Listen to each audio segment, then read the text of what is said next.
इस प्रकार से प्रश्न रहता है संक्षेपण लिखने के लिए। तो देखो जब भी तुमको संक्षेपण लिखने के लिए बोलेगा तो दो चीज पर ध्यान देना है। सबसे पहला जो होता है वहां पर क्या पूछा जाएगा तुमसे, शीर्षक। क्या पूछा जाता है? शीर्षक। यदि इंग्लिश में बोला जाता है तो इंग्लिश में क्या बोलते हैं हम लोग? टाइटल बोलते हैं।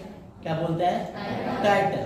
और संक्षेपण मतलब किसको, ये जो कहानी लिखा है इतना बड़ा, ठीक है, 10-15 लाइन का, इसको तुमको क्या करना है 3 से 4 लाइन में समझ देना है। कितने लाइन में? 3 से 4 लाइन में। तो कैसे? अब देखो सबसे पहले इसका शीर्षक क्या होगा, ये यहाँ पर देखो क्या बोला है, मनुष्य का मन सदैव गतिशील रहता है। तो मतलब किसके बारे में बात कर रहा है? मनुष्य का मन के बारे में बात कर रहा है ना, कि किसी जानवर के बारे में बात कर रहा है? मनुष्य का मन। तो हमारा शीर्षक क्या हो सकता है? सबसे पहला यहाँ पर मनुष्य का मन हो सकता है। पहला शीर्षक बना या नहीं? मनुष्य का मन सदैव गतिशील रहता है। तो हमेशा किसके बारे में बात किया जा रहा है? यहाँ पे मनुष्य के मन के बारे में बात किया जा रहा है। पहला लाइन से, पहला पंक्ति से यही बात किया जा रहा है। उसका ऐसा होता है कि विरोधी शक्तियां उसे अपनी ओर खींचता है। किसको अपनी ओर खींचता है? किसको खींचता है? किसके बारे में बात कर रहे हैं? मनुष्य का मन के बारे में बात कर रहे हैं हम लोग यहाँ पर भी। यहाँ पर जो मुख्य शब्द है वो मुख्य शब्द कौन सा है? विरोधी शक्तियां। मुख्य शब्द कौन सा है इस लाइन में? विरोधी शक्तियां उसे अपनी ओर खींचता है। जो मनुष्य मन की विपरीत परिस्थितियों में अपने मजबूती से खड़ा नहीं रह सकते। अब देखो दूसरा जो ये वाला जो है, जो मनुष्य मन की विपरीत परिस्थितियों में, मुख्य शब्द कौन है यहाँ पर? विपरीत परिस्थितियों में। ठीक है, कौन है मुख्य शब्द? विपरीत परिस्थितियों में अपने को मजबूती से खड़ा नहीं रख पाता, मतलब अपने आप को मजबूत नहीं रख पाता, धैर्य नहीं रखता है। ठीक है, मजबूती से नहीं रख पाता, रख सकते हैं। उस धारा के साथ बह जाते हैं। यहाँ पर मुख्य शब्द क्या हो गया? धारा के साथ बह जाना, मतलब कि जिधर मन कह रहा है जाने के लिए तुम उधर चला गया। ये सब किसके लिए है? मन के लिए है। ठीक है ना। अब देखो जितना भी पंक्ति अभी हम लोग पढ़े वो सारा पंक्ति किसके लिए था? मनुष्य का मन के लिए था ना। किसके लिए था?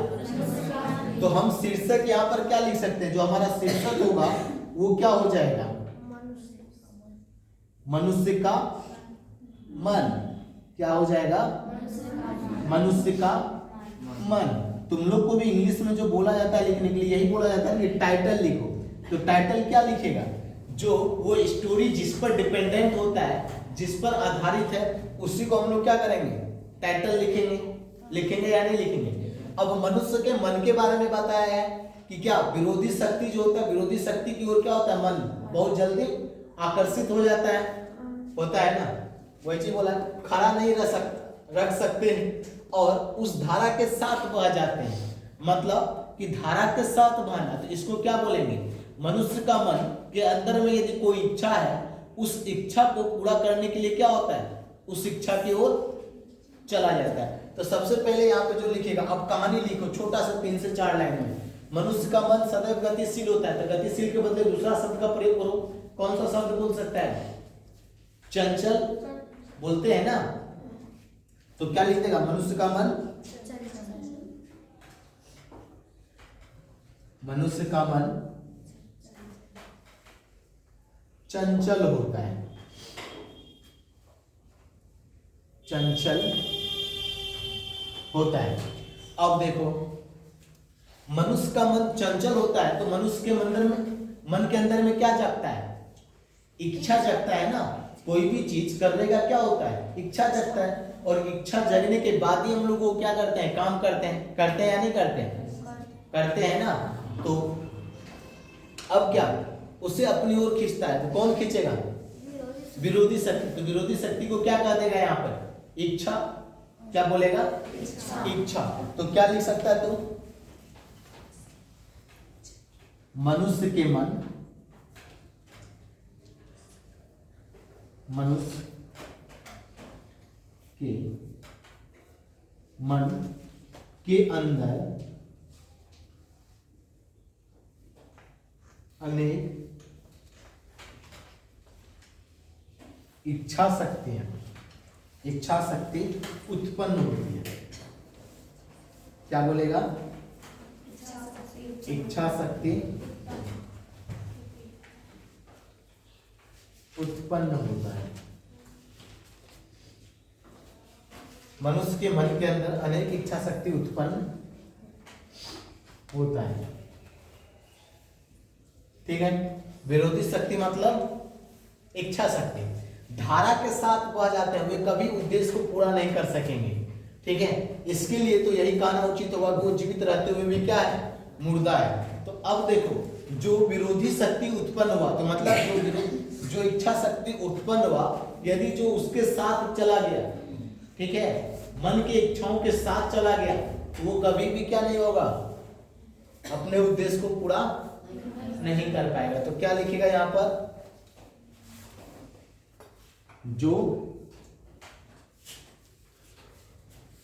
इच्छा के अनुसार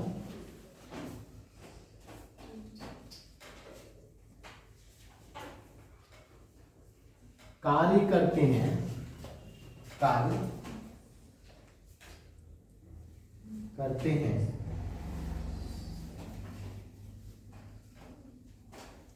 उनका उद्देश्य कभी पूरा नहीं हो सकता।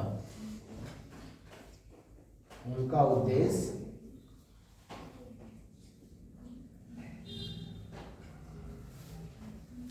कभी पूरा नहीं हो सकता, कभी पूरा नहीं हो सकता।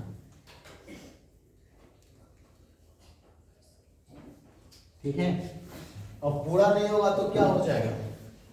अपनी प्रतिकूल मनोदशा से त्रस्त होकर वो चुपचाप बैठ जाते हैं। उनका जीवन क्या बन जाएगा? उनका जीवन नरकीय हो जाता है। पूरा नहीं हो सकता, उनका जीवन नरकीय बन जाता है। उनका जीवन नरकीय बन जाता है। जब उसका इच्छा, जो मन की इच्छा के अनुसार कार्य करते हैं, उनका उद्देश्य कभी पूरा नहीं हो सकता। जब उनका उद्देश्य कभी पूरा नहीं होगा तो उनका जीवन क्या होगा? नरक बनेगा या नहीं बनेगा? नरक बनेगा। यही क्या हो गया? संक्षेप लेखन। ठीक है। पूरा बड़ा 10-15 लाइन में था, उसको क्या कर दिया तुम? 2 से 3 लाइन में बता दिया कि यदि मनुष्य का मन क्या होता है? चंचल होता है, और मनुष्य के अंदर अनेक इच्छा शक्ति क्या होता है? उत्पन्न होता है। और जो इच्छा के अनुसार कार्य करता है तो उनका उद्देश्य कभी पूरा नहीं होता। और जब उसका उद्देश्य पूरा नहीं हुआ तो उसका जीवन क्या बन जाएगा? नरक बन जाएगा। ठीक है। इसमें कोई दिक्कत है? अब एक लिखो जो तुमको करके लाना है घर से, अभी बता दें।